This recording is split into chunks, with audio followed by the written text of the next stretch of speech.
Okay, good evening, everyone. Good evening to all the panelists. Good evening to the attendees and those who I'm sure will be joining us later. I just want to welcome everyone to our first online career session. And to start, I'd like to introduce the principal, Mr. Nigel Joseph, to start us off with a few words. Mr. Joseph. Okay, good afternoon, everyone. And I would like, as we often, if not always do, any event, any activity involving our St. Mary's family or community, we invite God's Holy Spirit to be in our midst. So I'll just say a quick prayer and ask God to be present in our session this afternoon. In the name of the Father, and of the Son, and of the Holy Spirit, amen. Almighty God, in everything, you give us the inspiration to make things possible. And in the midst of the many challenges of the coming with the pandemic, you have allowed us, you have allowed members of the community to put together this career seminar, our first online seminar. And with it, the opportunity for persons who may not have been able to be part of it to come on board and to share of their experiences to the benefit of our students, our young charges, as they themselves plot a course forward in their future.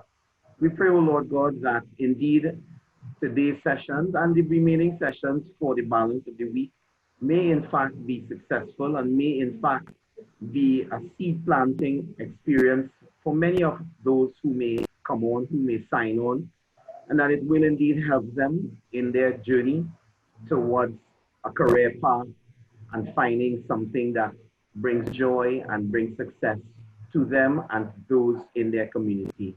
We thank you for the panelists. We thank you for all who have signed on. And we thank you for the organizers, O Lord, and pray that in all that we do, we may always give our best and glorify your name. In your name we pray. Amen. In the name of the Father, of the Son, and of the Holy Spirit. Amen. And good afternoon again, everyone. Welcome to our first online Career Day seminar. And I say Career Day, but this is day one of a 3-day seminar, a 3-day program. And it's always good to look at things in a positive vein. Every year, we do put on a Career Day seminar for students of Form 3 as they set about choosing their subjects to go into Form 4, and also for students of Form 6. But it's normally an in-person seminar held in our Centenary Hall on the school compound. With the onset of the pandemic and the lockdown that followed, we've had to, like in many instances, we've had to revisit how we do things rather than cancel, to adjust. And thankfully, with the skill set that abounds in the St. Mary's community, be it with parents, be it with teachers, past students, and even members of our parent-teacher support group, this idea was born, where we said, let us try an online career day and let us reach out to a wider catchment where we can not only limit it to persons in Trinidad, but we can explore persons for the panel that are abroad, and we can also explore persons that may be more challenged in being able to benefit from this exercise. So it is really with a great joy and pride that I'm sharing and presenting or sharing with you all and welcoming everyone to this first time experience, this first time event. And as I look at the panelists, I feel an even greater sense of pride because each and every one of them would have either been a student in my class or at some point in time I would have been their dean. So yes, I am getting old, but it's good to know that as I age, that seeds would have been planted and borne tremendous fruit, so much so that they can now be part of such an event as today and sharing of their experiences and giving advice to others following in their lead as they also pursue their career goals and interests and their dreams and aspirations. So welcome again. I hope that for all who have signed on, there is something or there will be many benefits for you in your career goals. And Without much further ado, I hand back to the moderator so that we can get the day's proceedings going. Have a good seminar, everyone. Enjoy, and please, please ask your questions, and let it be something that you walk away with something to benefit you as you go into tomorrow. Thank you. Thank you very much, Mr. Joseph. Welcome everyone again. I am Mr. Balwant, the current Dean of Form 6 and a member of the Business Department, as you can see there, economics behind me. Today's session is guarded for the business session. So all our panelists are in the field of business. And just a few guidelines before we begin and open up the floor. The attendees, you all can ask questions via the Q&A button at the bottom of your screen. So you can, as we go along, as the panelists speak, you can ask questions and type in your questions, and we will take those questions in the middle of the 2-hour session. So I'm going to begin with just identifying the panelists. Today we have Mr. Chad Mitchell, private equity investor. Welcome. We have Mr. Chris Boodoosingh, the entrepreneur of Cocoa Republic. Mr. Marc Farrell, entrepreneur of the brand 10 to 1. And Nigel Smith, entrepreneur also of AARP Innovation Labs, which we're about to hear a lot about these gentlemen's career. So welcome again, gentlemen. Very glad to have you with us and sharing your experiences. We want to start with your journey from the CIC days to now. So you can share some of your experiences on that journey, what subjects you did in school at Form 5 into Form 6, and what path you took thereafter. So I open the floor to Mark. Mark, you can begin, and then we just move around the panelists accordingly. So Mark? Yeah, thanks so much, Mr. Balwant, and great to see all you guys. Pleasure to join. Not just my esteemed co-contributors on the panel, but also all of those who are tuning in at home. So really quick background on myself. Obviously, CIC old boy. Entered Form 1 back in 1993, which seems like a lifetime ago at this point. I mean, it probably is. I was part of the graduating class of 99. So left Form 6 in 99. Was really kind of science stream throughout most of my time at CIC. So that in and of itself, I think is kind of interesting. Now sitting on the business panel, but I was a phys chem biology ad maths kind of student for CXC, and then for A levels, ultimately did phys chem math, further math, along with GP. So really lived in the science stream, studied engineering at MIT as my first port of call after I left CIC in 99. And then from there, actually started pivoting into the world of business from there. So early career as a management consultant at Bain & Company, did venture capital and private equity with Fidelity in the UK. Went to business school at Harvard from 2008 to 2010, and then really kind of pivoted into the world of entrepreneurship. So from there, I started a sports and media company called Fanline, which I ran for 5 years. Before moving back into the corporate world, I was an executive at Starbucks for 3 years. I ran the e-commerce business and part of the retail business for the US. And then finally, my most recent stop has been returning to the world of entrepreneurship as the founder of 10 to 1 Rum. So bringing a new elevated premium rum to market here in the US. We've actually just brought a little bit of the product down to Trinidad as well, and trying to tell the story of the Caribbean in a hopefully more authentic and more inspired way here in the US. Okay. Sounds good. Was there a point in time where the switch took place? Where the switch from the science, because I remember you doing sciences, because you never did economics. So I remember you did the sciences, and all of a sudden afterwards, because I follow you and see you on Facebook all the time, realized that you were switching into the business field. Any particular reason you think that switch or that change took place? Did you work at all in the engineering field at the beginning? No, only as an intern. So I did my summer internships at BP and at Shell, right? So standard places where you would find a chemical engineer spending time. I did one in Trinidad and then one in New Orleans, you know. you know, if you had asked me probably in Form 1 or Form 2 what I wanted to be or where I wanted to go, I probably would have said in business, right? So I would have had these conversations with my parents way back then. I remember when we were discussing picking subjects for Form 4, I was in 2A, so I went straight to 4.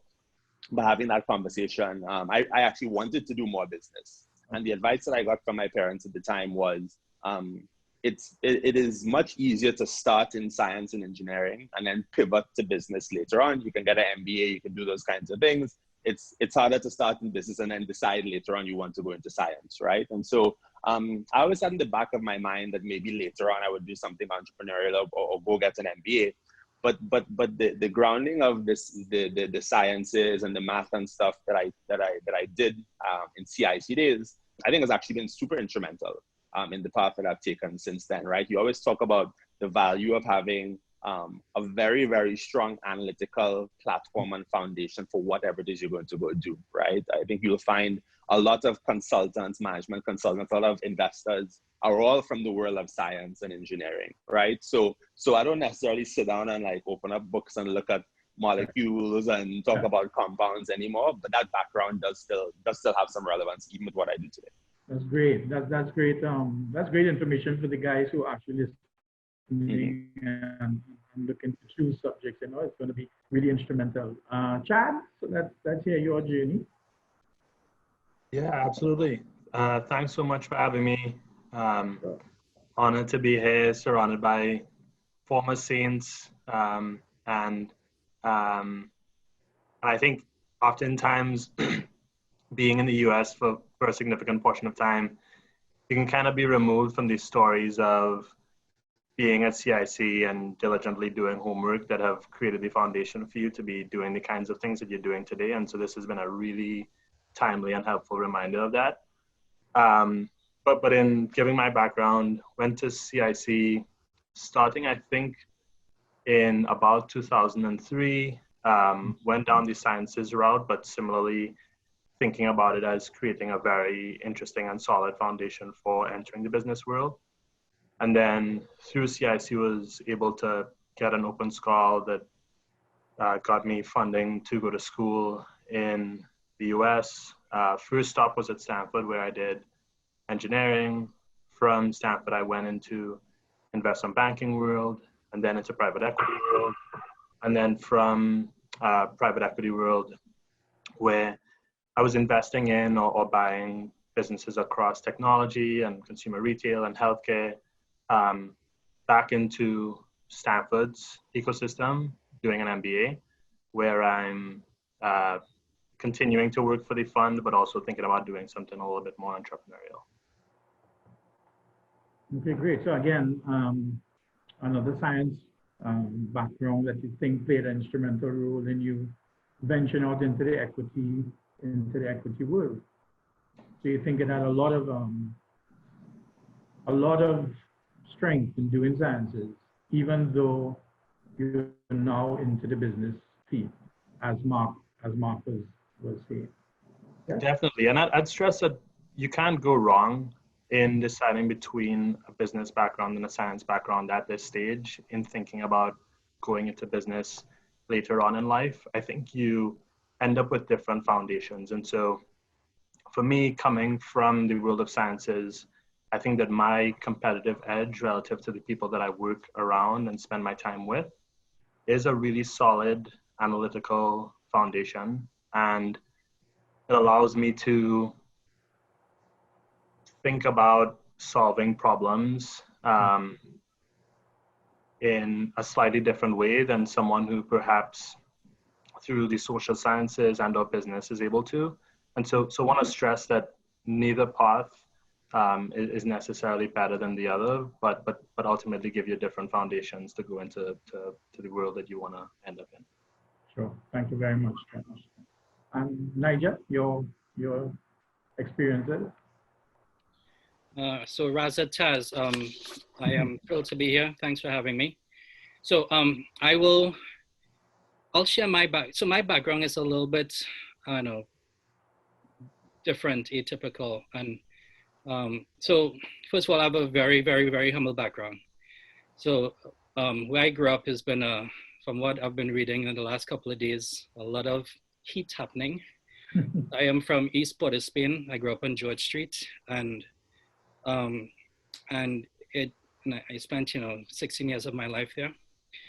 And so a lot of my childhood was spent, there was no running water where I grew up. It was like top floor, of a 4-story building. Mm-hmm. So when a lot of my classmates were going home and playing football, I was toting water, that kind of stuff. CIC was a great experience. Had a lot of friends. Form 3, interestingly, I don't think I qualified for the science subjects, so I ended up in business by default. And I just remember, when I was planning for this panel, I just remember that just thinking about that inflection point, how that potentially put me on a path for business for the rest of my life. Mm-hmm. Or if I had done sciences, if I might have been a doctor or something else. So it was really interesting how that was like a real interesting point, for potentially a lot of students. Yeah. Back then, the stigma of George Street was like right now, it's the self-fulfilling prophecy has become a reality, and it's a lot of shooting and everything. But right back then, it wasn't that bad. So my house was actually like a real hangout spot for a lot of my classmates. So I just remember it was like we would spend a lot of time. A lot of my classmates would go there after school and everything. So it was actually a real fun experience for me growing up, during the CIC experience. After graduating, I went to the United States, and I had no idea what the future was going to hold. It was one of those, my mom was in Rockland County, New York, and it was, it was like one of those, like the US was one of those places like, pay people, what is the opportunity going to be? I joined there in Rockland County and went to a community college. And I just remember like my first year, it was just like trying to really figure out like what was the path going to really be. And I would say like my entire future could be boiled down to one experience. I was working late one night, and I went to get my bus. It was a 9 o'clock bus, and I got there at 8:58. And the bus driver closed his door and drove off. And I just remember thinking, what am I going to do?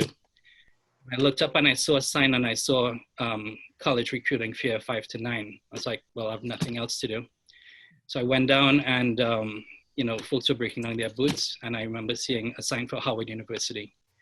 And I went and I spoke to the admissions director, and he happened to be from Trinidad. And that just opened up a path to me getting a tuition scholarship to Howard. And that then led to me being at Howard University three months later. And that became my path. It led to what we call this virtuous cycle of one great thing leading to another. Howard was great. I spent 3 years at Howard, interned at KPMG, and then from KPMG, I went to Stanford for my MBA. Interned at Goldman Sachs, went to McKinsey, it's a top strategy consulting firm. After McKinsey, I joined Visa, the credit card association, where I did a variety of strategy and innovation roles. And then from there, I came to AARP, which is one of the biggest nonprofits in the world, 2 billion in revenues, 38 million members. And I've been here for 13 years, and I'm a director in the Innovation Lab group. So my role is to find some of the most disruptive startups in the entire world. So think about like augmented reality and AI and robotics and virtual reality. So startups that are really building these types of disruptive solutions. So I seek them out, I find them, bring them on board, I shape them for an ageless consumer. And then I'm finding, environments to place them in to see if they can help people with better health outcomes. So that's what I do by day. By night, I'm an entrepreneur. I launched a company about 4 years ago. It is, basically took my late grandfather's recipe. He was an amazing mixologist.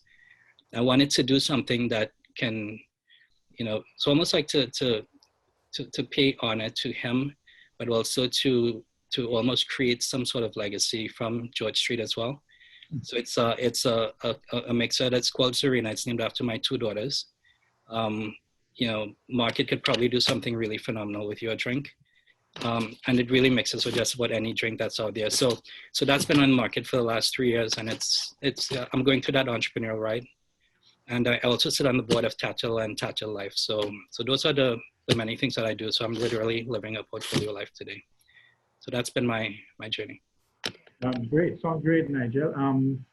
Your story actually most likely mirrors a lot of the current student body that we have, where they go through really rough times. We have a lot of boys that go through not so easy times and are having difficulty in making choice of subjects right now. As you said, you may have chosen science, didn't get into it, placed in business. But what I would like the attendees to realize is that I always tell them this in the meeting that we used to have physically, if you don't get the choice of subjects that you initially put, it doesn't mean the end of the world.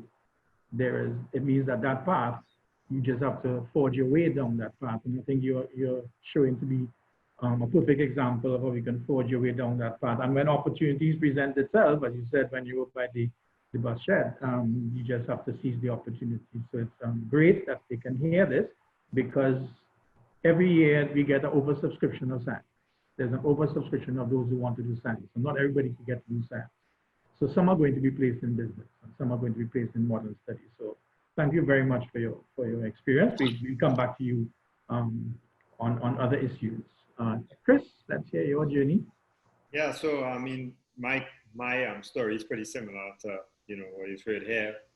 For the most part, when I was in Form 3 and I was making decisions between science and business, it was a pretty clear route for me that science was what I was better at. So I did choose sciences. I was a little scared of blood, to be quite honest with you. So I purposely didn't do biology, and I took on economics instead. So I had a pretty unique hybrid there. And Mr. Balwant is actually my economics teacher on the side. Yeah, so I did science and econ, and to be quite honest with you, I felt like,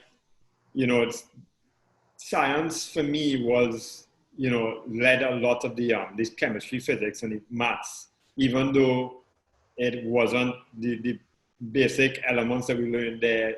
I never really applied those direct elements. I applied those elements all across, every layer of my business life since that day moving forward. So from St. Mary's, I went on to USC.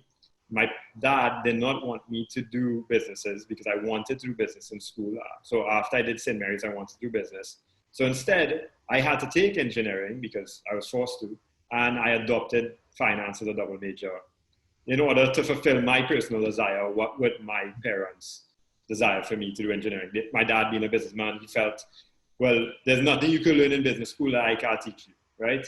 So I'm not saying you're not going to school for business. You could go for science. So that was his attitude. I ended up learning both in university. And right out of USC, I immediately started my entrepreneurial career throwing events. So here I am. I started with sciences, physics, chem, art, maths, and I learned about finance. And now I'm throwing events. I'm throwing parties, in places like Cruising and, O2 Park and all of these various venues in Trinidad, right? And, those events started to grow, and eventually I had events that had 2,000, 3,000. I brought Damian Marley, brought Sean Paul, brought Diplo, brought Ray Schmurda and Russian. I mean, almost a dozen artists, over maybe 20 artists plus over the years that I did events. And the one thing about the event industry is that, so I immediately entered as an entrepreneur. I never had a job. I never really had that lifestyle where, I was just kind of moving with the flow, and some events did very well, some events didn't do so well. And I remember doing an event as a DJ Snake Popcorn. That was my last event, right? This was like 5 years ago. Yeah, I remember telling myself, you know what? I want to do something very sustainable that is not as volatile as these events, because the event is as fragile as the weather. Tomorrow it can rain and your whole decision to go to my event can change. So I decided, one of my earliest ideas, and I had this idea since I was in St. Mary's, and I wanted to do it straight out of college, but I couldn't get funding, I wanted to make chocolate. All my life, I heard that Trinidad and Tobago had the best cocoa beans in the world. And I did a lot of research into that while I was in college, and I realized that was true, so, and I can tell you right now that I'm involved in chocolate, that I use the knowledge that I gained in sciences, on a daily basis. Like I'm literally reconstructing, chemical compositions of fats to recreate products. So, I mean, I would say that the elementary information you get on sciences is especially because you're in an environment where it's rigid and structured, and how you learn it's kind of spoon-fed to you, because knowledge is decentralized right now. You can learn anything on YouTube. So anything you want to learn, you will eventually learn when you want to learn it. But at least you have a teacher that you can raise your hand and say, Miss, why does, H2O turn into H3O minus, and, why does that happen? And you could get that answer on the spot. And you have that advice, or that can kind of guide you across. Whereas I feel like, businesses, you will, as you get older in life, you can always, just Google whatever question you want. What is EBITDA? What is this? What is that? How does this work? You can Google a lot of those things along the way, but having that expert along, kind of like training wheels, is going to be very helpful, I feel, when making those, if you can get into the science courses. That's my honest opinion. So yeah, thanks again, Chris. Just for in case anybody doesn't know, your brand of chocolate is Cocoa Beans. Cocoa Republic. Cocoa Republic. Cocoa Republic. Yeah. So I'm talking about the aspect of the Cocoa Republic in terms of the export market, as we were saying. What your views there on the export market for Trinidad cocoa and for your particular product? What did you ask? The export market. Yeah. What you're seeing as the potential for the export market, knowing that we have some of the best cocoa or the best cocoa bean. Yeah, well, I mean, I think Trinidad has the opportunity here to position itself in the chocolate industry, that we can't do in many other of our other industries. We have the ability to be positioned as like the Champagne, growing region of cocoa relative to the rest of the world's cocoa, right? And now when you create value to that and you turn that into chocolate bars, your brand can be like the Mercedes or like the Porsche within this world. And you don't really have, you inherited that as a Trinidadian citizen. That is, part of your legacy. That's part of your inheritance, from the state, from the government, from the British Empire. They did all that genetic work creating the best, finest strains that we get inherit. And we get to drive to Sandra Grande and go and pick random cocoa pods. I know y'all like to suck the little whiting on the inside, but those beans, once fermented, turn into some very special beans. So, and we inherited that. So I feel like Trinidad has the ability to really scale our current position as a country in the chocolate sector. To be honest with you, Mr. Valent, I'm actually hyper-focusing on a very small sector within chocolate. It's the cannabis chocolate industry. So as you know, cannabis went legal in America. Yeah. And brands, not as Prohibition 2.0, so the Cirocs and the Absolutes and the Hennessy's and the Heinekens are getting created right now. So we have created a brand called Irie Chocolate. And Irie Chocolate is positioned to be like the Ciroc of edibles within California. So that's where most of our California export goes, to that particular brand. But at retail, above, our chocolate sells at $25 US. So I can tell you a bag of cocoa beans, which costs $500 US, turns into 10,000 US on an invoice for me when I add all the value. I mean, obviously I have to add a lot of other inputs. There's labor and packaging and all that stuff. But the raw material of cocoa beans does a 20x value creation when it's sold as a cannabis product. Okay. Well, thank you very much. Thanks, Chris. Really interesting stories from everybody, especially with regards to the choice of subjects, which of course is one of the main focus, and for our Form 6 students who are on board here this evening, to look at where they can find themselves in 2 to 3, 4, 5 years. Another aspect of your experiences that we'd like to hear is, for each one of you all can share, is we'd like you to paint a picture of us, for us, paint a picture for us of a day in the life of each one of you all. So what does a day from beginning to end look like in the life of Chat? Chat, we can start with Chat. What paints a picture for us of a day in the life of Chat Mitchell? Yeah, absolutely. I think it's tough to synthesize and distill what a typical day looks like, but I'll try to paint a story around who I interact with and what I do. So I, as it can most simply be put, find businesses. So anyone engaging in commerce, and I attempt to buy that business.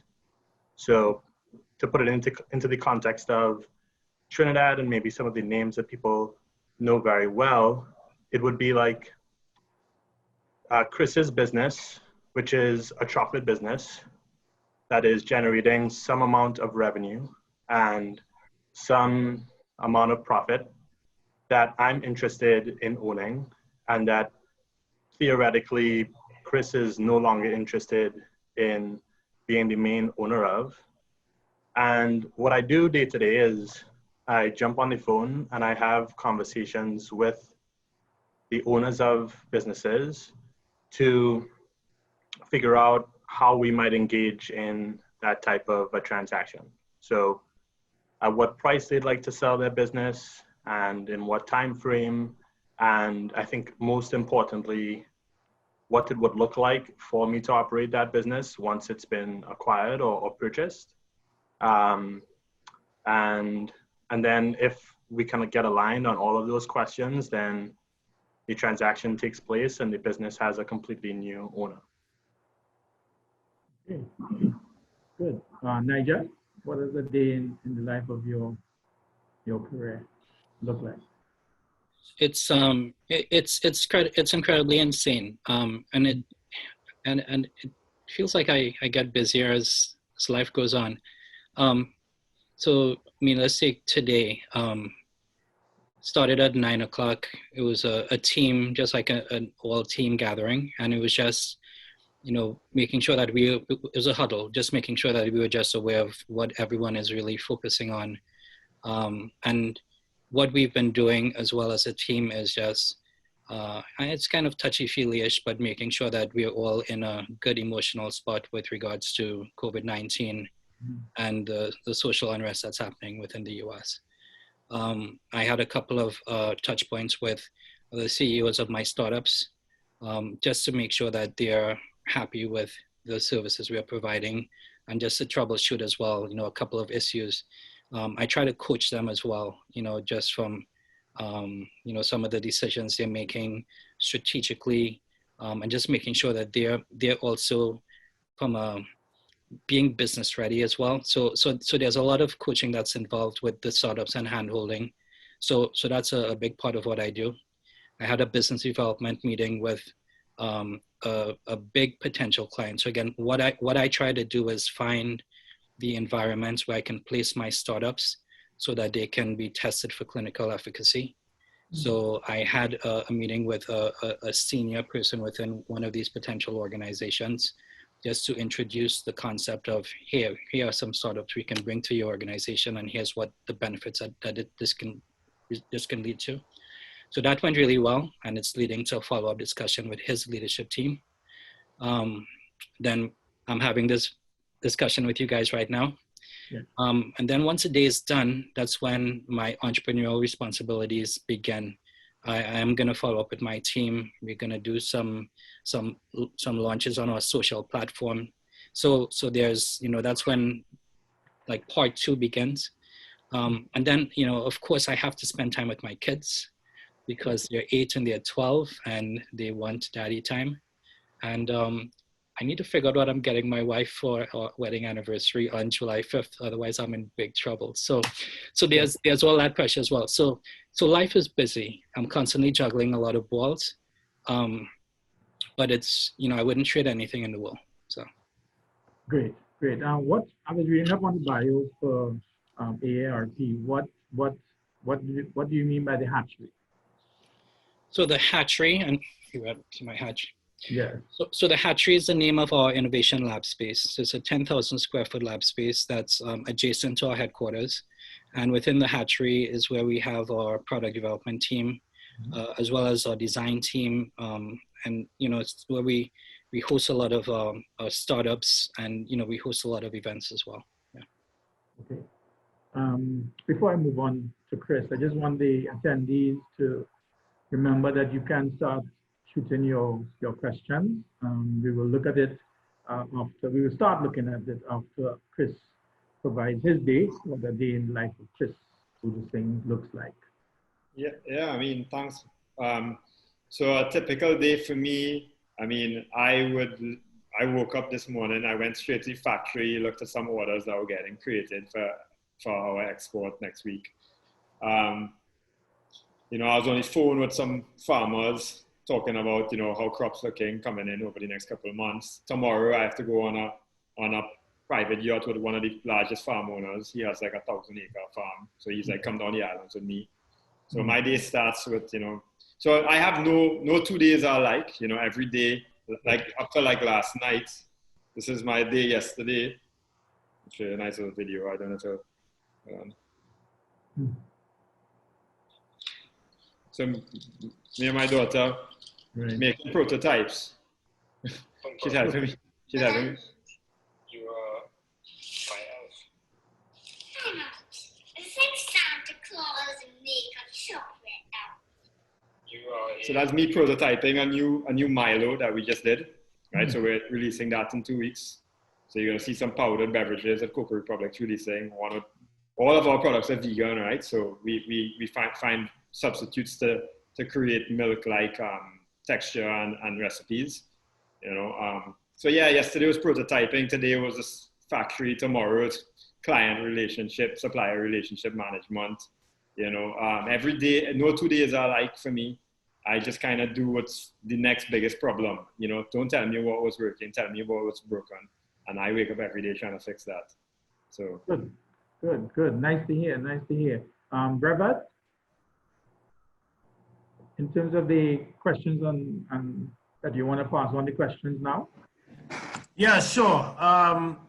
Well, we do have a couple questions. One from Michael. Would you recommend getting into electronics such as retail laptops, phones, and desktops in Trinidad? I'm not sure if there are any panelists would actually care to take that on, because that's a question from Michael. I think cell phone repairs is going to be a massive industry. You know, think about cell phones. Think about Apple being one of the largest companies in the world right now. The fact is, every single person has a cell phone, and statistically speaking, you know, it's getting damaged, wet, or broken every month or 2 or 3 or whatever. So that is an industry that someone who has a profession like that is going to be always have work. You know, that's like the next modern day plumber, right? It's just like an advanced version of the plumber, right? So he's always going to have work. And to be quite honest, and I told Mr. Balwan this right before we got on this call, I'm looking for IT professionals. I want people who can growth hack Amazon. So look for, you know, start looking at avenues where you can start developing skills that cater to the new world, not the old world. What does the new world look like? And what are the new problems going to be? And try and be in a position to be able to fix those future problems. You know, then future problems might look like problems with solar, not problems with physical turbines. You know, I'm just saying, I'm not, you know, agriculture is always a problem. So agrotech is always going to be something that's advancing. And it doesn't have to be sophisticated. It could be just like, you know, just learning how to grow indoor. I think agriculture is a huge thing. Like, I think there's so much ways we can optimize agriculture. So anybody who's interested in agriculture, that's something we're learning. I wish you guys had an agriculture class in St. Mary's, by the way. Mr. Balwan, you could probably look into that. Yeah, okay. Yes, we will. Perfect. Well, we also had another question from Shelley, directed to Chad. Specifically, Chad, when you buy a business, do you run it and flip it, as in you rebrand and resell?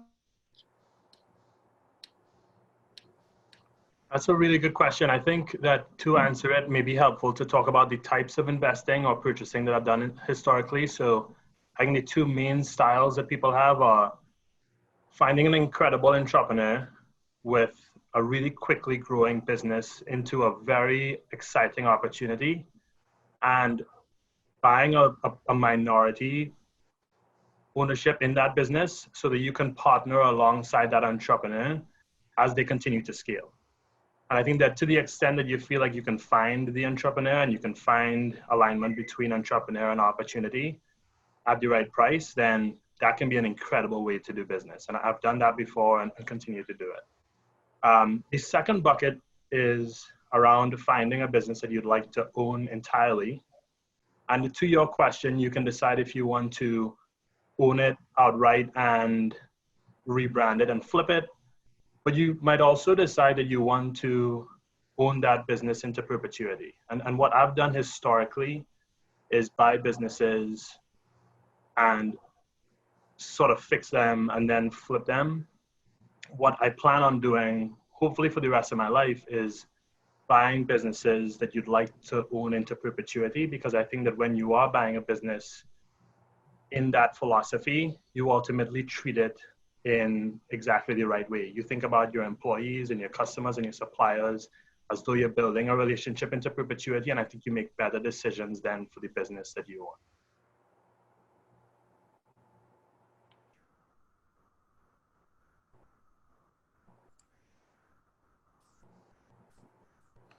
I think. Awesome. I have, well, there's another question from Abdullah to Chris. What country does the cocoa beans for your chocolate come from? Other than Trinidad, in your opinion, who produces the best cocoa? Well, all our cocoa comes from Trinidad. We exclusively use Trinidad right now. And to be quite honest with you, Trinidad really has the legacy and the I guess the credentials to really call itself the finest cocoa in the world, because the finest varieties were developed on this island. Now, even though the varieties were shared, because, you know, Jamaica was a colony of England at the time that these varieties were created. So Jamaica grows very similar genetic varieties to Trinidad, so does Grenada. We pioneered that, and there are a lot of varieties that are not shared. So think about the Julie mango, right? The Julie mango only grows in Trinidad, right? Starch mango and cutlass mango and all those other ones grow on all the other islands. But we have the Julie, and only Trinidad grows Julie mangoes. That regarding cocoa, because we didn't share those genetics yet. Those genetics are only here. And the same thing can be said about wine and other agriculture products. Genetics matters a lot more than terroir, right? And we are preserving some genetics in something called the Cocoa Research Center, which is in a part of UE. So if you go down to UE, you see the Cocoa Research Center, and you could talk to the professors there about, you know, cocoa and all that kind of stuff. I think you have one more. Where? What? Well, I think one of the questions was, I think we didn't hear Marc's day in the life of. So we do want to hear Marc's rundown of and help him paint a picture of the day in the life of Marc Farrell. the very exciting day in the life of Marc Farrell, yeah. Like, I'm happy to answer that question. Actually, and I'll answer it. But before I do it, let me just piggyback on something that Chris said a second ago, which is I love his line of thinking and expression about you know really focusing on Trinidadian cocoa and the product that we have, and the fact that we have something that he believes, right, could be the best in the world. And actually, for a second, it doesn't even really matter. And by the way, Chris, I believe you too, and we should talk about some rum and chocolate collaborations as well. But I'm down. But it almost doesn't even matter whether that's true or not. I think like getting ourselves as a people to a place where we are starting to identify things that we believe we can be the best in the world at is the kind of mindset we need to be instilling in all Saints men, right? It doesn't matter whether you're in Form 1 or Form 6 as a part of the Zoom. I think that point is super, super critical. And whether you're thinking about that as like competitive advantage in a particular product, Yeah, it might be cocoa, it might be rum, it might be, you know, any host of a number of things. It might be in the creative space, it might be in entertainment. We have to start to think about like Trinidad is such a unique place in terms of like the marriage of natural resources that we have, the unique infrastructure, the combination of the people, the things that we've taken to a world stage. So if you're sitting down and listening to this Zoom right now and you're in Form 3 or Form 4, start thinking about it. And by the way, there are things that you guys are seeing that we certainly are not seeing. I'm 37 years old now, so I'm an old man. Your parents not seeing it either, right? But like the opportunities are definitely there. So make that part of your own mission. I just wanted to kind of piggyback on that quickly, because it'll actually dovetail into sort of my daily life as an entrepreneur, right? I mean, like the other guy said, there are no 2 days that are similar. But with that in mind, I actually try to make the start of my day follow a little bit of a routine. So the first thing I do when I wake up in the morning is I try to learn one thing new or absorb one thing new, right? So I might still be lying in my bed, to be honest, tired from the day before, but I'll throw on a little podcast. I might listen to the New York Times daily. I might listen to a podcast on investing or on the latest on the political landscape, or give myself a chance to like inject one thing new into my day for sure. Next thing I try to do almost every day is kind of like get my objectives for the day in order. And I'm still, for all the technology we have, I'm still a pen and paper guy a lot of times. I sit down with a pad, a sheet of paper, something like this that I have right here. And I will just sit down and kind of make a note of, all right, like for the thousands of things that are running through my mind as an entrepreneur, what are some of the mission critical things that I want to get done in that particular day, right? That's a fairly consistent habit that I have each and every day. From there, you know, the day sort of heads off in a number of different directions, right? Because again, by definition of being an entrepreneur, it means you're being presented with a whole host of different challenges and opportunities every day. But if you're running a business, right, you could think about that through like specific lines of or specific functional areas. So some days I might be focused more on marketing and creative. How am I telling the story of 10 to 1 Rum? What markets are we trying to go into? What are our core taglines? Who are the key ambassadors for the product? Some days I'm focused more on creative or on product development. For product development for Rum might look like a new line or a new SKU we're going to introduce. It might be cocktail development that you want to introduce to market. It might be collaborations with somebody like a Chris or a Nigel based on what they have going on. The guts of the business, super important. So I kind of carve out a little bit of time for the operational side. So where are we on inventory? Where are we on production needs, raw materials that go into the creation of the rum or the product? Back to the business element here, managing your finance and your books. So I'm looking, not every day, but you're certainly looking at your monthly burn. How much cash am I spending, right? Can I meet payroll next month or can I not? What are some key areas I want to invest in? And so really kind of like checking off those functional areas as an entrepreneur is how I tend to tackle my day. The afternoons, I will tend to do other things like I'm often doing interviews with press, telling the story of the brand. If you're the founder of a business like this, you have to play the role of chief evangelist a lot. And so a lot of that kind of tends to occupy my afternoons. And then evenings, you know, I think maybe one of the nicer parts of again, like sort of running a rum company is you're spending just time interacting with people. If you're an extrovert, right? You're out in the market, you're out at restaurants, you're at bars, you're talking to bartenders, you're talking to patrons, you're kind of building the business that way, right?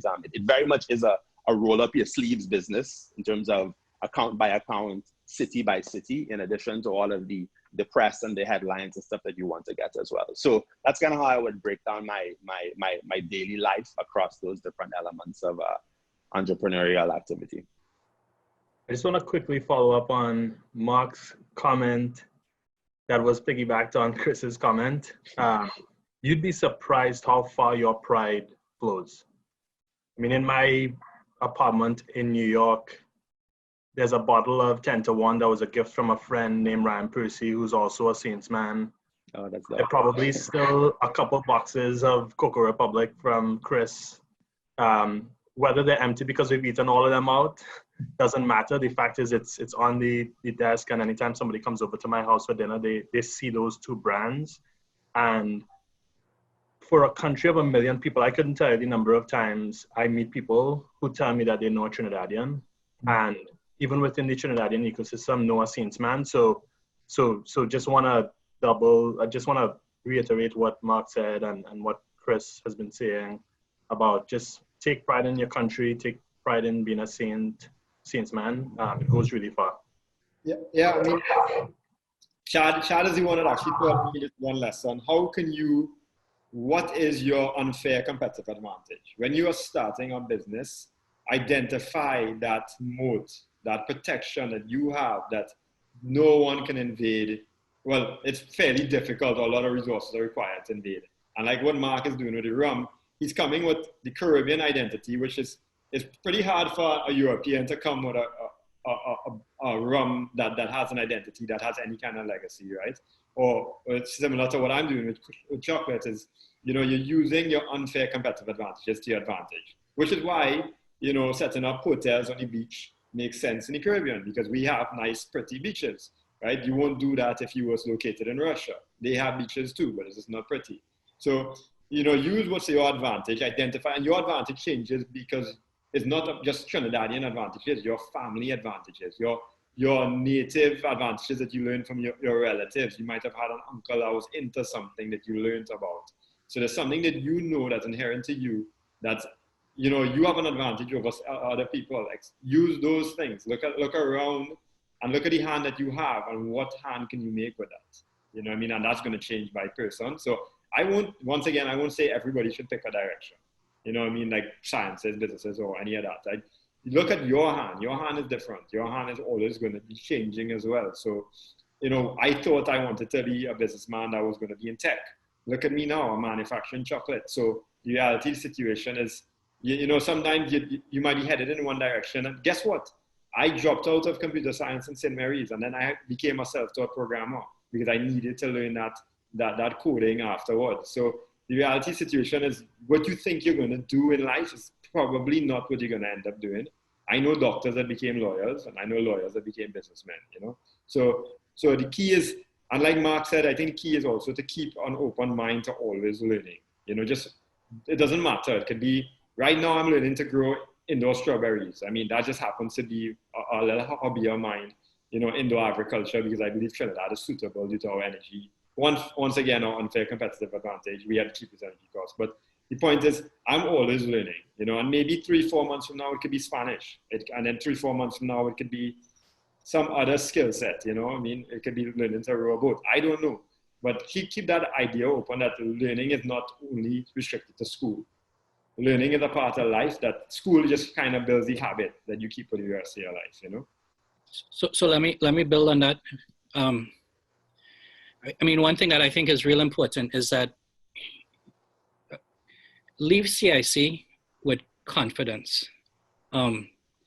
You're getting not just an amazing education, but you're getting like habits. You're getting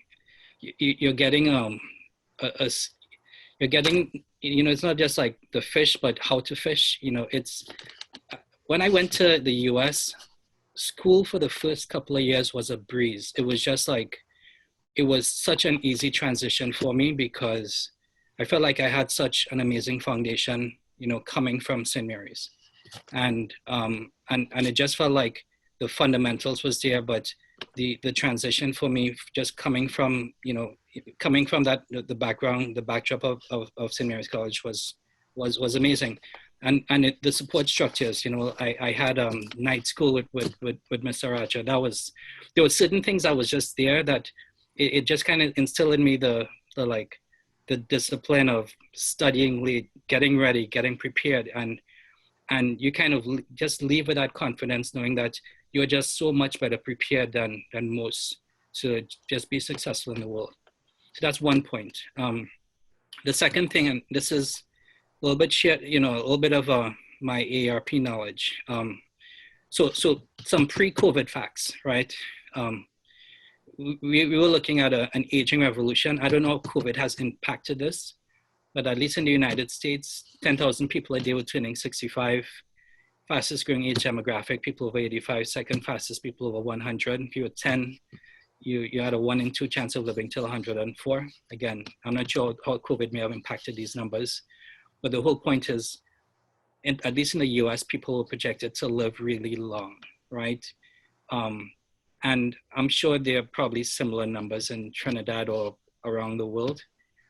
The whole point is you think about a long life, plan for a long life, which means give yourself permission to fail, give yourself permission to try different things, give yourself permission to pursue your passions. And, you know, if you do something and you don't like it, try something else. I remember I wanted to do investment banking so freaking bad. I wanted to do banking. I wanted to go on Wall Street.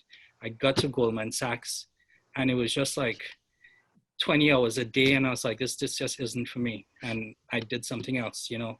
Don't beat yourself over the head. Do it, try it. If it's not for you, as you said, you know, if it's not strawberries, it could be blueberries, it could be something else. So experiment with life. You have a lot of time ahead of you. Important words from these guys, because these are things that we preach in classes and in school and various lectures. And it's glad I'm appreciating the fact that it's coming from you guys who are successful and out there. And I'm hoping that the attendees and everybody could hear it and take it and walk away with it, that the lessons that you all are talking about are real.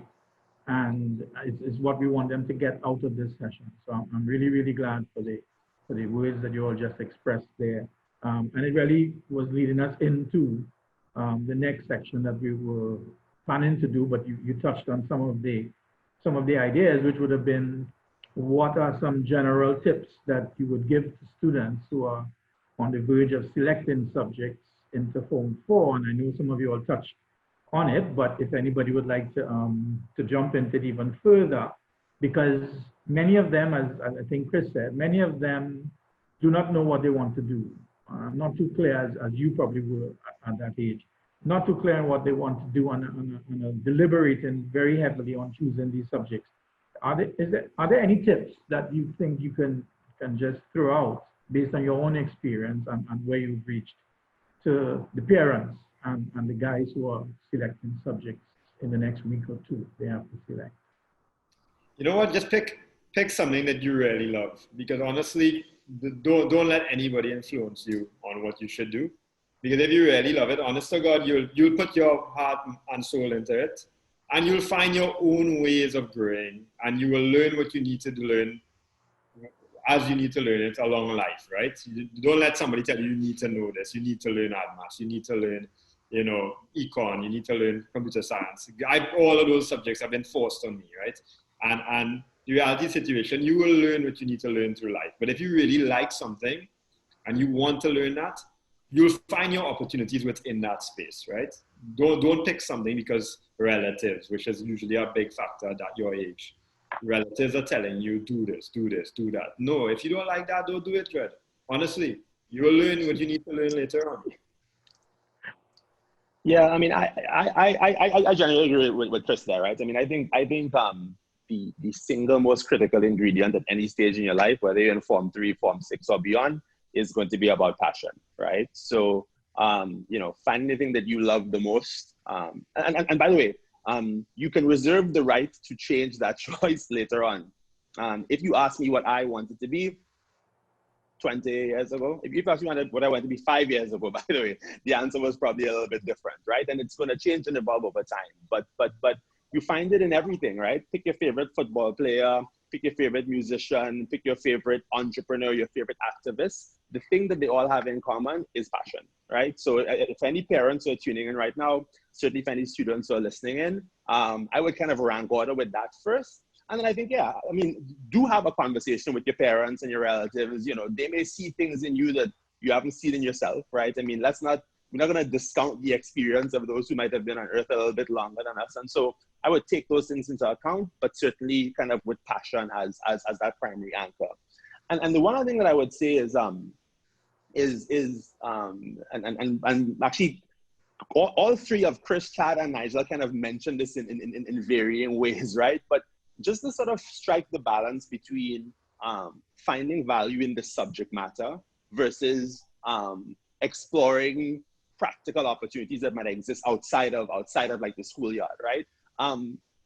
I don't think what we are saying, at least not what I am saying, is, well, forget the subjects and forget the school because everything else will come outside of the walls of CIC, right? I mean, that's actually not the advice that I at least would want to impart. What I would say is use that grounding and use that foundation that you have, right, to start developing some of those interests outside, to start asking some of those questions outside. I like again, Chris's example with the chocolate, right? Which is like, all right, you know, I might be looking at a chemistry book right now and just seeing a bunch of C's and H's and O's sitting on a piece of paper, right? Like what does it actually mean to me? All right, well, if I have an interest in maybe I want to make a little chocolate or I had a little side hustle, or I'm trying to figure out, like, somebody asked a question before about getting into hardware and cell phones and laptops, right? Electronics, electrical engineering, the basics of physics. Like, start taking some of that subject, let it jump off of the page and use your imagination, use your points of passion, right? To start shining a light on where you might ultimately head once your time sort of walking the walls of CIC has come and gone. So let me jump in with 3 different responses, and they might all clash, so bear with me. So one, just from a pure pragmatic perspective, I see, at least from within Trinidad, I think there's an opportunity for data, right? Any pathways, any opportunities for data capture, you know, any cool tech that could be created where you can amass amount of data on individuals. Any cool innovators that can come up with something really cool. That would be to me, if I was trying to create a path for that, whatever subjects can get me to that would be amazing, right? So, and I'm not sure if that's business or science or whatever the combination is, but that's kind of one thing I'll just throw out. The second is echoing passion, but I'll just qualify it by saying this. By the time you guys get to my age, and I'm not necessarily saying I'm old, I have to qualify that I'm not old yet, but all the jobs that are existing right there are probably going to change. You know, everyone is projecting that AI is going to replace a lot of job functions. I mean, post-COVID, you're probably going to see a lot of jobs being reimagined. Think about it. We have this Zoom call right now, which probably would not have happened if COVID didn't happen, right? So you're going to see a lot of reimagining happening in this world going forward. And there's just going to be an opportunity to rethink and reshape and just do things in a different way. So follow your passion and create new value in any different way that you see fit.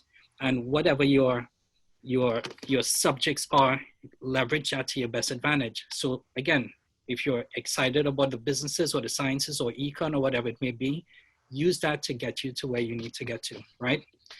And then the last thing I'll just put out there, for whatever it's worth, I do think that as you progress through life, the way that we think about success evolves. You know, I think, you know, early on in life, I think there is a bit of a narrow version of success, at least for me, you know, so I'll speak very singularly as Nigel, but, you know, it's almost like it was more of a financial success and, you know, like accomplishing certain things. And I think for me, as I've progressed through this world, it's more of a, how can I have an impact in this world? You know, so I've been blessed in life to have traveled around the world. You know, I've been to every single continent. And one thing I've noticed everywhere, pick, you know, Europe, Asia, Africa, whatever, Japan, I have seen shrines of Bob Marley everywhere where they're singing One Love. And he died when he was 36, right? And he's had so much impact in the world. He's gotten his message, his music, he stayed, you know, he was pure. And to me, there's something that was really, really powerful about what his success has been. And to me, it wasn't financial success. It was just like his ability to just influence people with his message, right? So, you know, so I think, you know, thinking about ultimately what success means for you should drive what you choose and what that path should ultimately mean. And once you define what life success is, then that should really define everything that you do, including what subjects you pick. So hopefully that helps. Sure. Yeah, I would strongly echo all of what was said by everyone involved. Only thing to add on my end is we spent a lot of time asking what we should choose between, when in reality, we usually know the answer ourselves. So like in your mind, you kind of have a sense of if you have a bias to or against business versus science. And we spend too little time asking, how can I be most successful on the path that I've chosen for myself? And so if we fast forward to when you all have made your decisions and you ultimately have a sense of if you're going down the business or science path, I think what you really want to be asking people who you trust is, how do I engage with my teachers at school? How do I engage in my homework? How do I engage in all these other areas of my life to guarantee success down the path I've chosen for myself? So echo everything everyone else has said, but would encourage you all to think a lot more about how to make the path you want for yourself or like for yourself as fruitful as possible as you put time into deciding between the two. Thank you very much. Thank you very much, everybody. Brevad, we have some questions I think we want to just pose before we move on to that last segment. Sure, yeah. We do have a few questions. One question from Marissa: what are the main components or traits needed to be a successful entrepreneur? Because the entrepreneurs on the panel, much everyone. Failure is an incredibly important ingredient in being a successful entrepreneur. You learn a lot more from failure than you do from success. Success actually breeds arrogance. If you get success after success after success, you start thinking, you know, everything you're going to touch is going to turn to gold. And you stop realizing that you have limitations. So I feel every failure has drawn a line for me where my limitations are. And you know, it's only a failure when you give up, right? So if you're still working on something 10 years later, you haven't failed. You know, you only fail when you give up. So I can safely say that I failed at everything that I gave up on. I didn't have partial successes. I failed if I gave up on them, right? And to this date, what is currently operating is my ongoing ventures. Because companies are like people, they don't live forever. You know, the longest companies are lucky if they get to 100 years, lucky, you know, so. Yeah, I mean, whenever, keep this in mind whenever you read an article about somebody or you see their story on TV or whatever the case is, right? History is always revisionist, right? So it's always rewritten to kind of amplify the great and leave out the challenges, right? And the stories are always very selective. So, I mean, to echo what Chris said, I'm sure there are few, if any, entrepreneurs out there who haven't sort of swallowed a bitter pill or two when it comes to failure.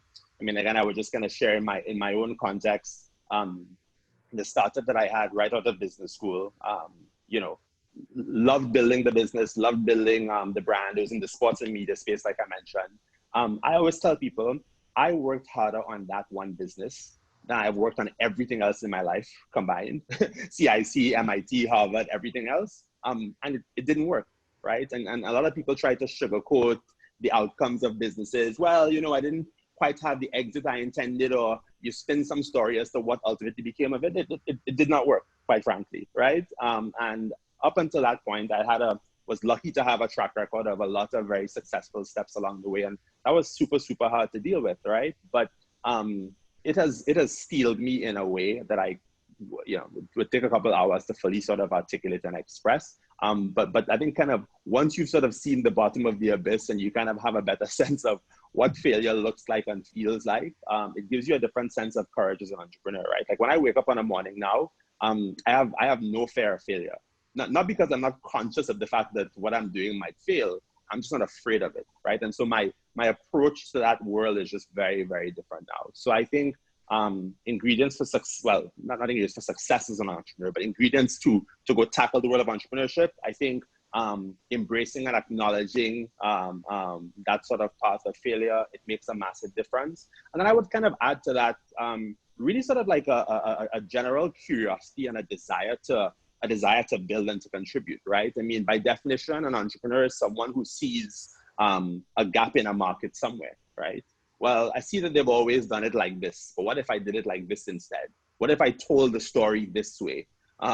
What if I painted it red instead of blue, right? I mean, that on a very fundamental level is what you're doing as an entrepreneur. So I think you have to be very willing to go out there and challenge the status quo, challenge very established, long-held beliefs and assumptions. Because if it's obvious, it would already exist. If it were easy to do, it would also already exist, right? So that's the road that you're about to walk down when you become an entrepreneur. And I think that is an equally critical ingredient.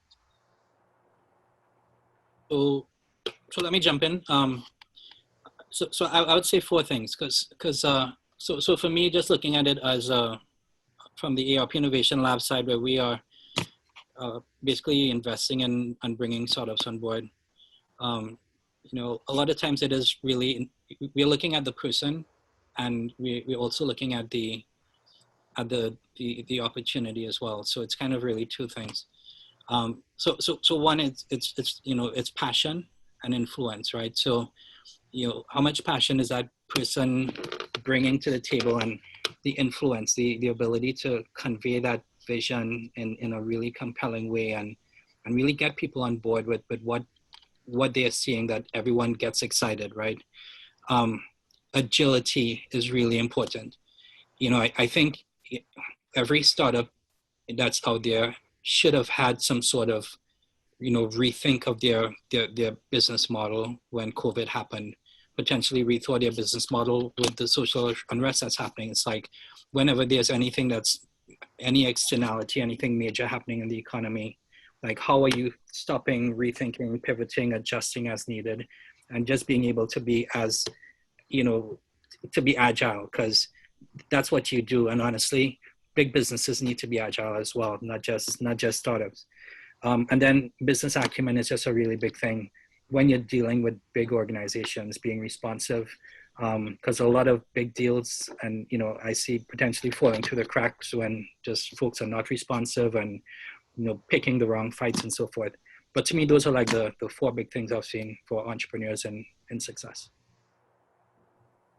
Yeah, I agree with that as well. And just consistency. If you work really hard at anything, eventually you will get somewhere.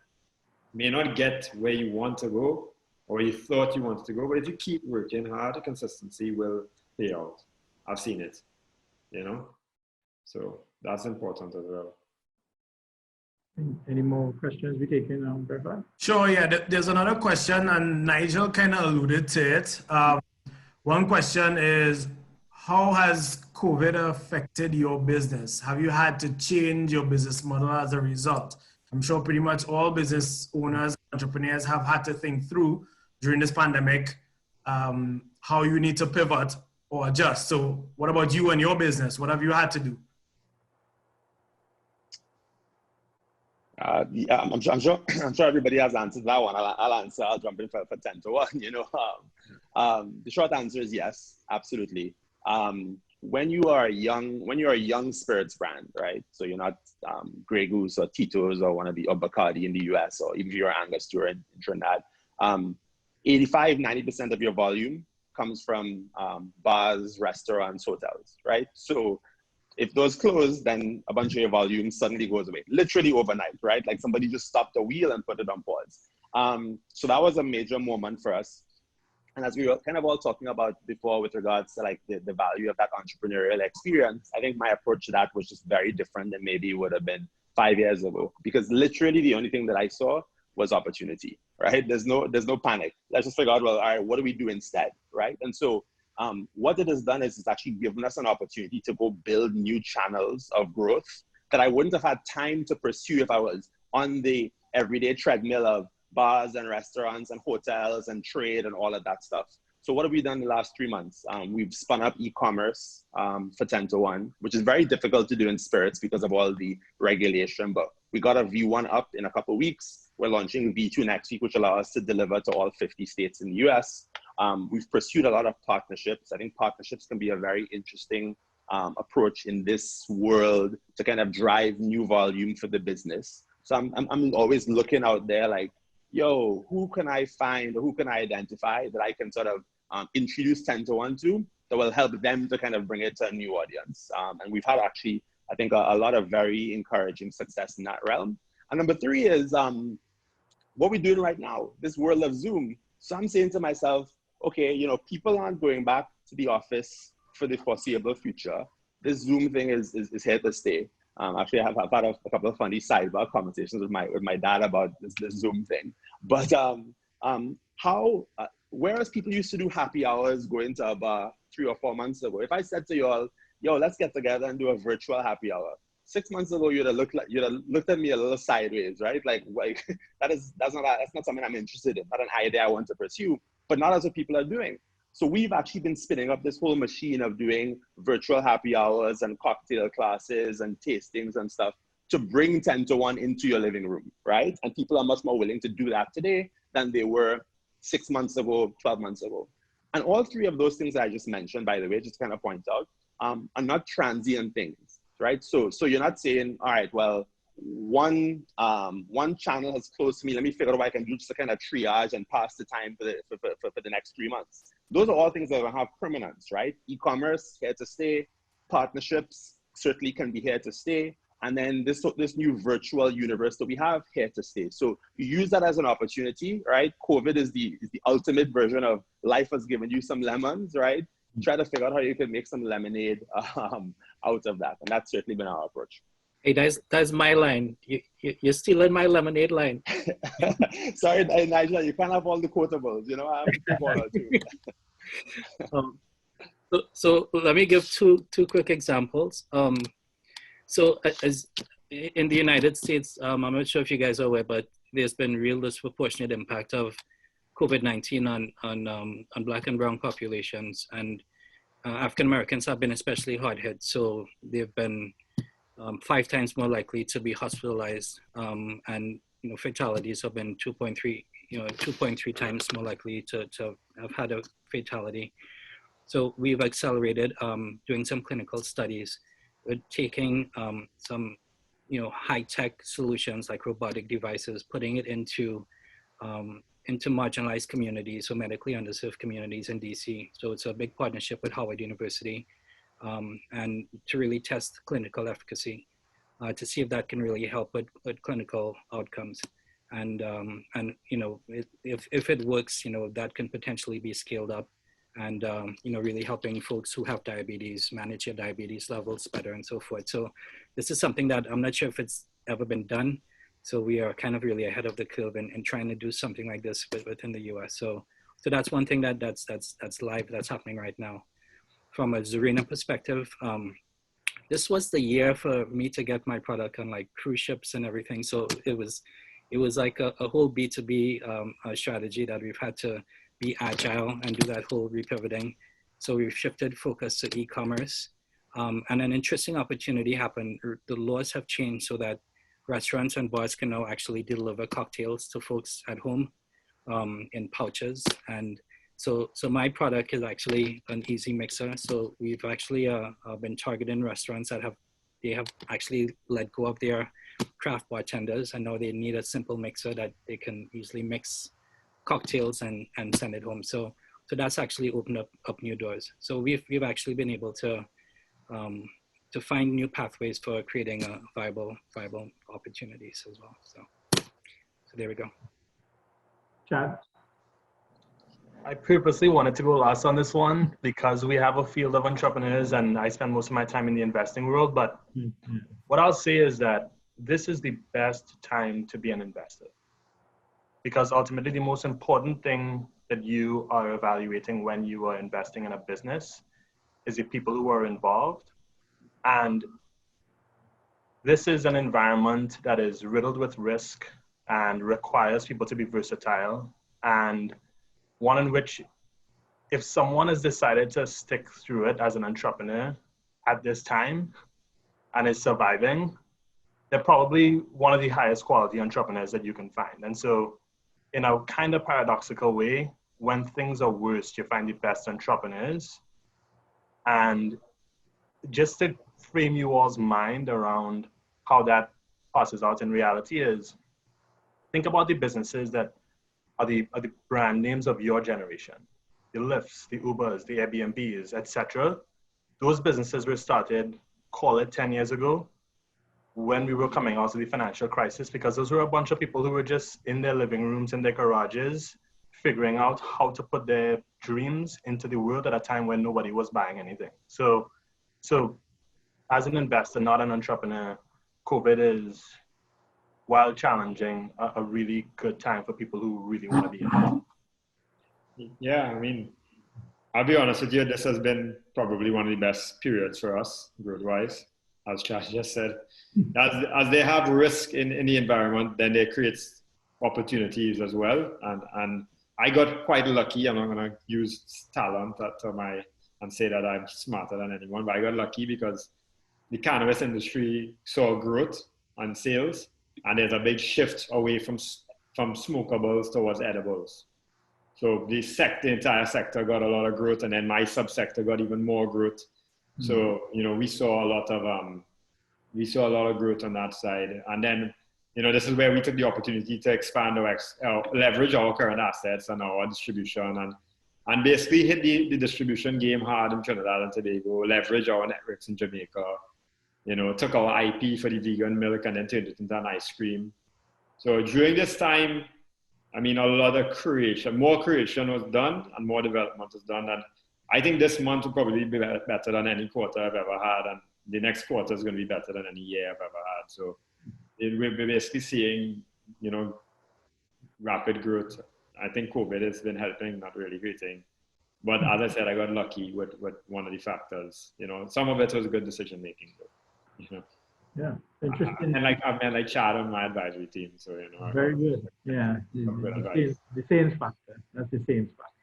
Yeah. It's interesting to hear that the COVID, because I know most people would have expected to hear a lot of negatives about the impact of COVID on people's business, because that's all you're seeing really when you go around the country. So it's interesting to hear that there's been growth aspects and positive aspects with the opportunities presented, and you all have been embracing that. So that's great. I think we want to close off the questions, Brother, and we can get the questions answered, as we said, on the portal. Yeah, I mean, there are quite a few additional questions, but folks, obviously, just given the time we will touch on some of them because we have some other questions that Mr. Balawant will be asking the panelists. Yeah. That haven't been covered will be responded to separately through your deans, etc. Yeah.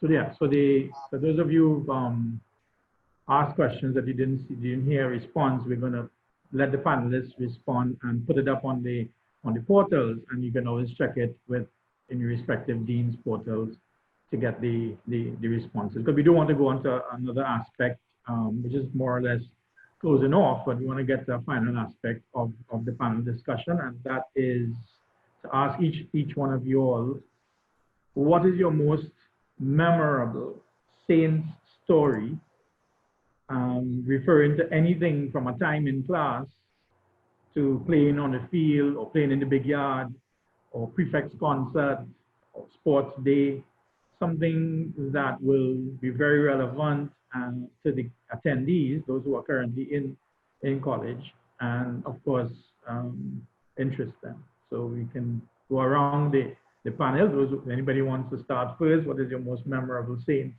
story that you took away?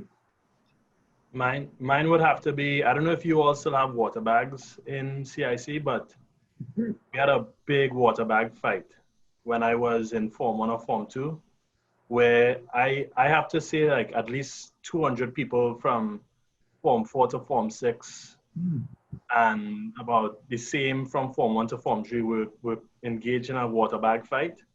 And I have to say, representing the fellow Form 2s that were with me at that time, we won. People like Mr. Balwant were not happy, but those are the boy days I look back on and get very excited about. Is great. Kind of the David and Goliath story that we went through, fighting the older fellas like Chris Boodoosingh, etc. Yeah, and mashing them up in back. I don't remember y'all winning, bro. I distinctly remember y'all just getting soaked. Anybody else? So you know, this is I'm not gonna, actually gonna give another example, not from school, but from 2 weeks ago. Because this is something I'm just so incredibly proud of. We have a group, a WhatsApp group from my class. There's about, I don't know, 40, 50 of us. And we just stay connected. We formed like a really strong bond. And, you know, every time, you know, I in Trinidad, and, you know, we gather, we've kept the bonds going. But, you know, during COVID, you know, some people were impacted. And, you know, we just decided, look, we will be a support group for each other. And folks have just been like contributing money financially and giving generously to help each other through. So we've just been like an extended family for each other. And I just want to like share that because your bonds that you're creating at CIC, you're creating lifeline. I mean, it's for life. It's not just once you leave CIC, it doesn't end, you know, and I've just been like really proud just to see that 30 plus years later. Oh gosh, I didn't leave that. I wasn't supposed to let that out. But several years later, that we are still ridiculously tight. We still talking the same old talk as though we were, you know, 15 years old, and we still, you know, supporting each other like we are family. So I just had to share that one. Yeah, I would agree. I would say that the people I met at St. Mary's have been some of the most influential people in my life to this date. My business partner and co-founders went St. Mary's. My best friend and best man went St. Mary's. You know, I have a lot of business interactions and suppliers that are, you know, former St. Mary's old boys as well. So I think the community is quite strong and we're very sharing and caring for each other, and we look out for each other, you know, in a different kind of capacity than we obviously care for each other as Trinidadians, but we care more about each other as brothers, you know, St. Mary's brothers, all of us, you know. So, you know, feel free to reach out to any of us, you know, myself, Chad, or Mark, you know, if any of you guys have questions as you'll go through the entrepreneurial or life roller coaster, and, you know, you all just want to reach out to an ex-entrepreneur and ask us how anything, you know, we're here for y'all. Great. Yeah, that's great to hear. Mark? Yeah, I mean, you know, echo what the other guy said. You know, my dad is class of 70, so they have their 50th. But would have had their 50th reunion this year. I mean, COVID and stuff notwithstanding, and I always laugh when he's relaying all the old talk and all the peacock that kind of they have in their group, right? Having left CIC years and years ago, I left 21 years ago myself, right? And yeah, it is always amazing running into a Saints man, whether you're in New York or in San Francisco or London or anywhere in between. So I think the community certainly has a ton of breadth and a ton of depth to it. And I think for those of you all, and I think, you know, you're hearing all of us sort of reference it with some degree of nostalgia, because it's, in some ways it's always easy to look back on these things and maybe appreciate them when you don't have them on a daily basis anymore, right? So certainly for everybody who's on the call, Form 3, Form 6 or otherwise, take a little bit of heed of some of these words that these fellas are sharing for sure. You know, I mean, favorite memories, I mean, honestly, I have tons, right? I love my time at CIC, not without its challenges like anybody else, but it was amazing. I would say putting on school colors to play sports, you know, certainly near the top of the list. I played basketball through under 20 for CIC. You know, we never used to get quite the same raz as first 11, but even so, right? Like, you know, you're traveling around Trinidad, you know, again, representing CIC, which is always incredible, especially the first couple of times when you got to put on that senior uniform and wear the old whites and blue and stuff.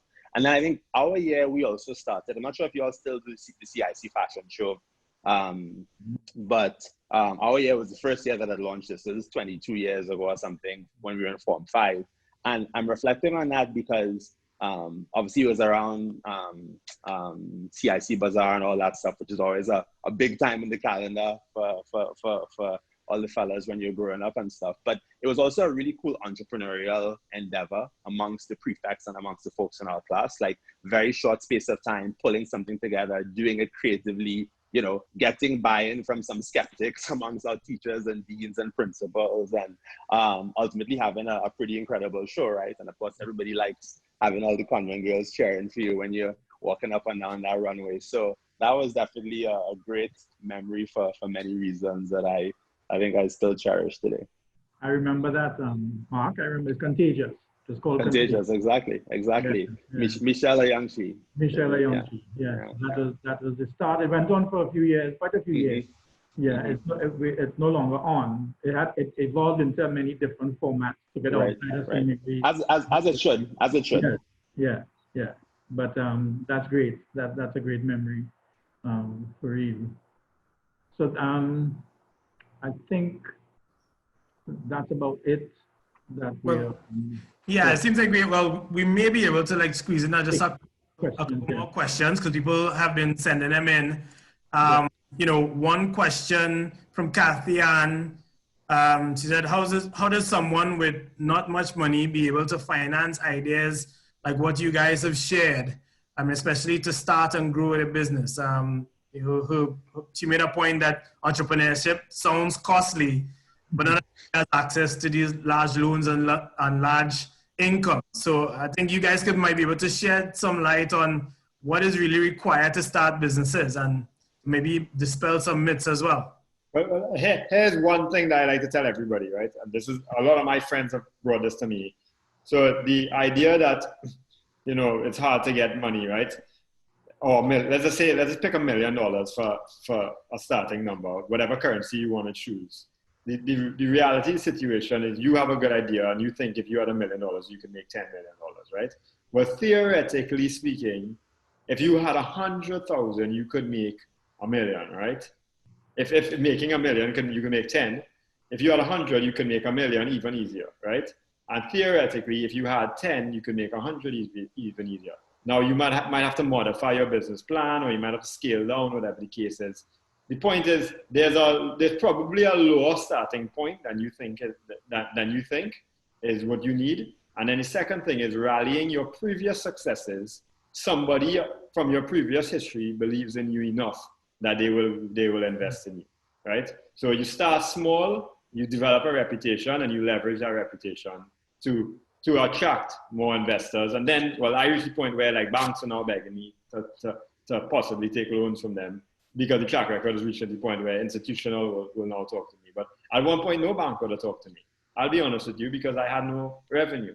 So the reality situation is, you know, you leverage what you do have, and what you do have might be a little bit of success, and that can get some investment and get a result with that investment, and you should be able to leverage that to get more. You know what I mean? And that's what I would advise to someone that doesn't have the capital. You know. Anybody else want to weigh in on that? Yeah, I mean, I would just say as quickly and as inexpensively as you can, get to something in market and prove your product, prove the viability of your product. And there's a whole bunch of lean innovation frameworks, tools out there. But, you know, and depending on, you know, there's so many industries. So I'm not sure exactly what type of, path this question was leading towards, but from a technology perspective, I mean, just get something provable. I don't look at ideas. I'm looking for something that's in market that has proven itself. And that's at least my starting point for having a conversation, you know, for Innovation Labs. So it is really get to that point of market proof, market validation, and that then becomes easier. It's really tough to kind of cross that chasm from idea to actually get into market. So as effectively, as efficiently as you can, try to get to that proof of concept. Yeah, get to that MVP, minimum viable product, and get that out. Exactly. Yeah. Mm-hmm. Stuff. Trevor, I think we could take the question on Spanish. Sure. Yeah.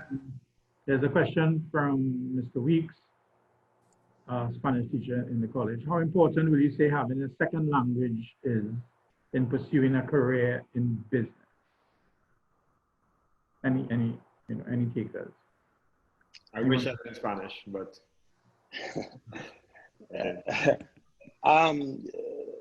Yeah, I mean, I took Spanish for CIC. I was not CIC, but whole level CXC. And, you know, when I look at my New Year's resolutions, every year for the last 10 years, it's been relearn Spanish, right? So, so one of these years I will get to it, I promise. I think it can only help. Not only because, you know, the world that we live in today has become progressively more global. I have a twin sister. So she was a convent girl. She has two little kids, 5 and 3. They both speak Chinese.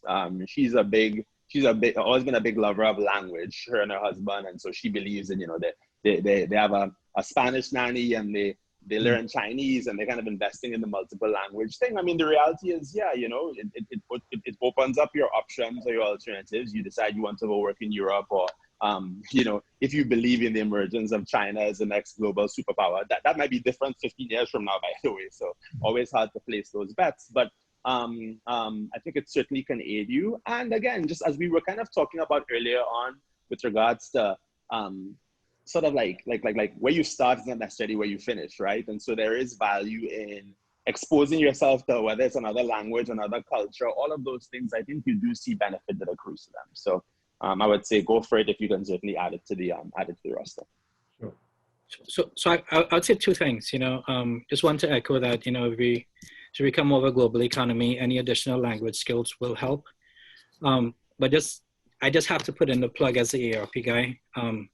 You know, learning any additional language is one of the greatest things you can do for brain health, especially as we are living a longer life. It can help in reducing the chance of getting dementia later on in life.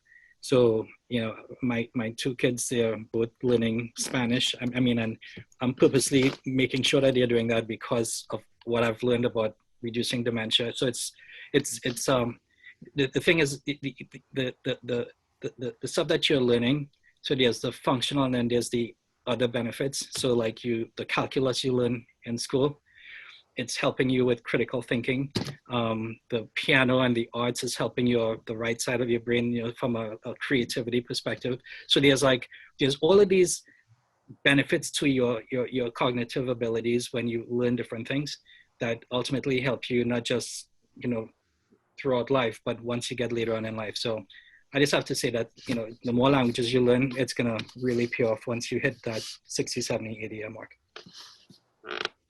Great to hear. Yeah. Thank you very much. Yeah, and we have another question from Jeremy, asking, how did you motivate yourselves to get to where you are today? And I'd also probably add, how do you continue to motivate yourself going forward?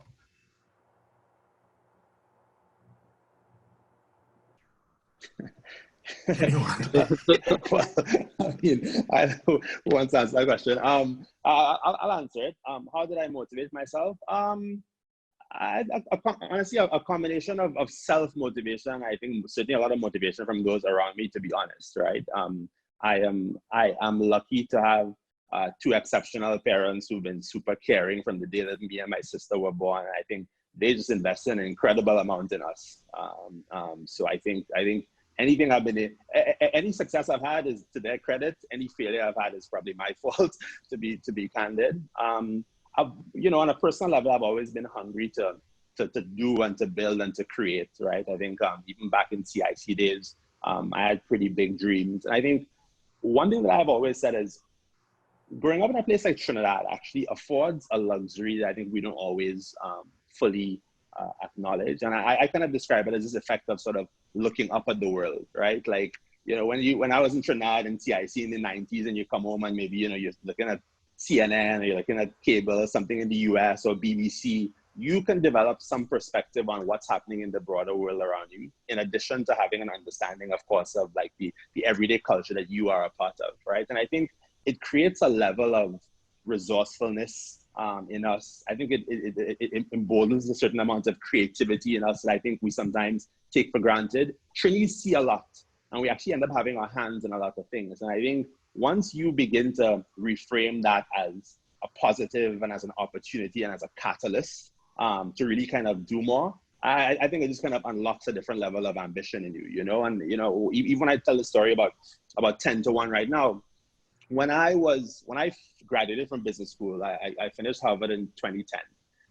I actually remember being a little bit jealous of some of my classmates at the time. Some of my classmates who were from some of these bigger emerging markets. They're from like the BRIC countries. So they're going back to Turkey or Brazil or Hong Kong, and they have these big markets and big opportunities to go create stuff. And I would say to myself, well, yeah, you know, like, I wish I could do something related to Trinidad, but, you know, we're only 1.2, 1.3 million people. Like it doesn't feel like it can have the same impact at the same scale. And the more that I have thought about it, the more time I've spent in this world, the more wrong I realize I was, right? 10 to 1 as a brand, even though it's headquartered in New York, is telling the story of the Caribbean. It's telling the story of Trinidad. It's sharing what we have on a global scale. And so I think you can find ways to bring, right, like your own local experience and your own specific attributes and really make that ambition as big and as broad as you want to be, right? You'll be able to find a stage for them. So I think it's those types of things, that kind of reflection that has certainly kept me motivated, and I think continuously striving to build and to do more. Okay, and if nobody else want to jump in there. I could jump in. Let me just say, I would say like, it's changed for me. I would say like for half of my life, there was an intimidation factor, right? I'd say like given my background, I've always had this like, why the hell am I here? How the hell did I make it here? Like, you know, just, you know, I remember getting to Howard, and there were all of these like, I was young, and there were folks from CIC who were like 4 or 5 years older than me, who were like the popular kids, right? And it was like, and I was like this youth from George Street. I was like, how am I here? And it was always like trying to earn my place, different places, right? I remember getting to Stanford and thinking like, how did I make it here? And it was like, I was like the youngest at Stanford in age and experience. And it was like always like trying to like figure out how am I earning my right to be in certain places. And so it was always that intimidation factor. And then when I had my kids, it kind of flipped. And then suddenly I was motivated by how can I, you know, kind of do this for my family. So suddenly there was like a different motivation factor to just kind of be the best that I can be from a dad perspective. And I guess, you know, as I shared before, as time has progressed, you know, I'm kind of, I won't call it like an arrogance, but it's like, I'm now starting to think about the impact on the world and how can I leverage my skills, capabilities, and so forth to have an impact in Trinidad, have an impact in the United States, you know. So I'm doing things with my time. I'm being very purposeful with my time so that I can influence change, that I can influence lives. I want to make sure that when I'm on my deathbed, whenever that is, that I can give myself an E, that I can say, look, you know, I've had some impact in not just in my family, but in my communities, in my country. And that's what's keeping me going right now. And that's my motivating factor, but it's definitely evolved over the years. Yeah, I'd follow that and say, I've had a very similar experience to Mark in terms of kind of cycles of motivation. I've had really incredible parents who opened my eyes to possibility and pushed me to kind of come to learn the joy of figuring things out on my own. And then went through the cycle of being in a place where I was surrounded by others, so I felt like I had a better opportunity to go impress what they were learning on the places they came from. I'd say today, the most constant and recurring source of inspiration for me is honestly in talking to other people and recognizing one of two things: how much I don't know, and then two, how exciting the learning process is. So to give you a little bit of an example of that, sitting down in a room with Mark, Nigel, or Chris, I imagine that each of them can give me a little bit of a window into their world, and I walk out of an hour-long conversation feeling like I just learned a ton, and both recognizing that there's still so much to go learn, and seeing how how exciting that learning process is for them just keeps me wanting to absorb more.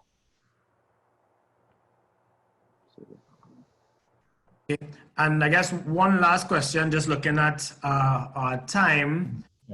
We have a question.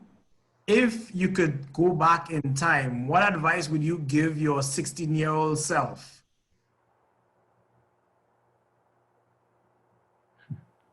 I would really ask myself, why am I pursuing this? You know, like look into the why. You know, I mean, that's the advice. That's the advice I would give myself. You know, and then the why is going to then give you a lot more insight as to what decisions you should be making. You know, why are you deciding to go after tech? Why are you deciding to go after this type of knowledge and skill set? You want to go to school in Canada, you want to go to school in England, you want to stay in Trinidad. The why is more important. Are you pursuing a certain path, you know? And that kind of will help you identify, you know, just a little bit more information about yourself, and it's going to be different for each of us. And I'd complement that with a why not. So after you've asked yourself why and you get really confident that this is the thing you want to pursue, and then all of a sudden you're like, well, I couldn't do it because of these reasons. You know, my parents told me I can't do it for this reason. My friends told me I couldn't do it for this reason. Ask yourself, why not? Like, one kind of piggybacking on what you said, Nigel, about intimidation factor, that stops people from doing so many things that they can and should do. If you want to talk to a CEO or the president or somebody who you feel like is very well tooled to do it, they're probably going to want to talk to you. And in fact, this is probably the best time to be asking them questions, because people love helping people who are younger than them and on a path trying to learn and get up to speed on whatever topic you care most about. So remember the why, and also remember the why not. Yeah, I think 16 was that age I was going through that intimidation phase. So I would just tell myself exactly that. Don't be intimidated. You deserve to be here. Just go forth and just be confident. Let me give you a perfect example of that why, right? When I was 16 years old, I thought I wanted to be the richest man, right? But then when I asked myself why, and the answer to that was because I wanted to be happy, right? And I realized I didn't need to be rich to be happy. You understand? When I asked myself the why, I discovered more about the pursuit. And now you know, as we got older, we got more mature, my frame is different than my frame was when I was 21 and I started my entrepreneurial, you know, quest. So, yeah, and I would say I am a genuinely happier person now that I have more self-discovery and I've learned. So yeah, that is probably one of the most profound things that I've done, self-reflecting things that I've done over the years, you know, identify that why. Yeah, you know, if I love all those responses. If I had to give advice to my 16-year-old self, I would write a book, because I have a lot of things I want to go back in time and some wisdom I could impart on my younger self, right? But probably the two biggest things I would say would be, one, you know, seize the opportunity. And we always say all the cliches, school days is the best days and this and that, you know, you have your youth and all of those things. But it's true, and not because you don't get any do-overs in life, right?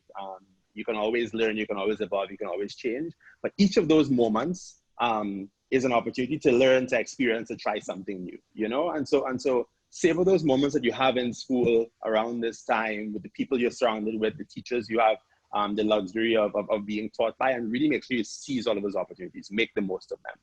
And I think actually the second thing I would say to my 16-year-old self is I would say to him, don't worry, because actually out there, everybody is trying to figure it out still. You know, you have this view when you're younger that like there's some old wise sage out there or some famous CEO or whoever who somehow seems like they have it figured out. Yo, let me just tell everybody who's listening right now, everybody is out there trying to figure it out. And so like, again, don't get too stressed about like making a mistake or making a wrong turn along the way, right? Because we're all on life's journey. I think as many people have said on this panel, the way in which you sort of embrace those opportunities and react to those changes and channel those disappointments is what ultimately becomes the hallmark of success. Thank you very much. I think that summarizes exactly the message that we were hoping that would go out to the students of the participants who are in the field of selecting subjects. So I think Mark, you hit the nail on the head there with what we would like them to take away amidst all the other great responses that you all put out there. We want to wrap up now. So I'd like to thank the panelists today, Nigel, Chad, Mark, and Chris, for your great insightful inputs that I feel can make a difference in some of these boys. It's not just in selecting subjects, as we were saying, it's in making them the saints man and the man that we know that they can go on to be. Thank you for making today's session so inspiring to all our young men and the parents who are on. It was a pleasure serving. To the principal, Mr. Nigel Joseph, for his support and blessing for this venture. Thank you very much. To the St. Mary's College Past Students Union and its president, Mr. Brevard Nelson, who spearheaded this entire venture and himself, a dynamic entrepreneur, could have been one of the panelists. He could have fit into one of these panelists perfectly today. Thank you very much, Brevard. To the St. Mary's College Parent Support Group, which, you know, I don't know if you know it exists, under the chair of Ms. Shelley Prasad and her team, who helped coordinate along with Brevard this entire venture. To the Dean of Form 3 for support in terms of disseminating all the information to the students, and then all the other deans who disseminated the information to the rest of the school. To you, the attendees, the participants for joining us, thank you for sharing these last 2 hours with us. We do hope that you have learned a lot, and we do hope that you join us in the upcoming sessions tomorrow for science and technology, on Friday for sports and entertainment. We have equally impressive speakers on those days, and we hope that you do join us for those sessions. Thank you very much, everyone. Do stay safe and keep in touch and enjoy the rest of your evening. Thank you. Awesome. Thank you. Pleasure, guys. Talk soon. Take care. Awesome. Thank you. Thanks, everyone.